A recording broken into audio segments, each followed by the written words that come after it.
ہم دوسری قسط پیش کر رہے ہیں کہ اللہ تعالیٰ نے جب کہا کہ سارے کے سارے انسان خسارے میں ہیں، کیونکہ اگر پورا قرآن نہیں ہوتا، یہ چھوٹی سی چھوٹی صورت ہوتی تو انسان کے سمجھنے کے لیے یہ بھی کافی ہے کہ پوری کائنات کے انسان خسارے میں، نقصان میں ہیں، سوائے ان کے جو ایمان لے کر آیا اور عمل صالح کیے اور ان کی حق کی تبلیغ کی اور اس پر تو دیکھیں ہم ایمان امن میں آ جائیں۔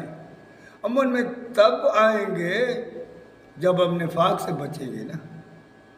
امانت کیا ہے؟ امانت کس نے اٹھائی؟ امن سے نکلا ہے، یعنی مومن کے اس نے اٹھا کر امن میں آ گیا۔ منافق، مشرک،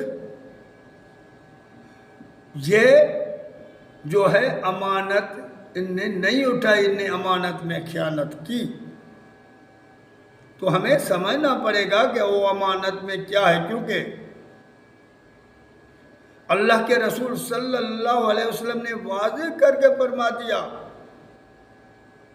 کہ والذی نفسی بیدہ لا تدخلون الجنت حتی تؤمنوا، مجھے قسم ہے اس ذات کی جس کے ہاتھ میں محمد صلی اللہ علیہ وسلم کی جان ہے، تم جنت میں نہیں جاؤ گے جب ایمان والو نہیں ہوگی۔ اب ایمان والے تب ہوں گے جب ان چیزوں سے بچیں گے، کیونکہ امانت میں خیانت کرنے والا ایمان پر نہیں ہوتا۔ اللہ کے رسول نے ان کی نشانیاں بتائی کہ منافق کی 3 نشانیاں، امانت میں خیانت کرے گا، وعدے کی برخلافی کرے گا اور جھوٹ بولے گا۔ اگر 4 دیکھو تو پھر تو وہ خالص مخلص منافق ہے۔ امانت میں خیانت کرے گا، وعدے کی برخلافی کرے گا، جھوٹ بولے گا اور گالیاں بکے گا، جس سے جھگڑا کرے گا، جس میں 4 ہے تو یہ تو خالص منافق ہے۔ جس میں 1 ہے اس میں بھی نفاق ہے، اس سے کہو کہ باز آ جائے، جب تک باز نہیں آئے گا تو وہ بھی نفاق میں۔ نفاق والا مومن نہیں ہو سکتا ہے، مومن نہیں ہو سکتا ہے تو جنت میں نہیں جائے گا۔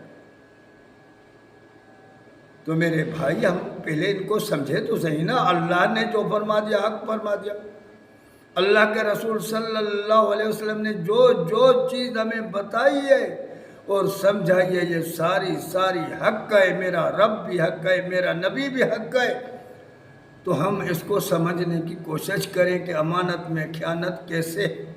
آج تو دوسری قسط پوری کی، انشاءاللہ کل تیسری قسط بتاؤں گا۔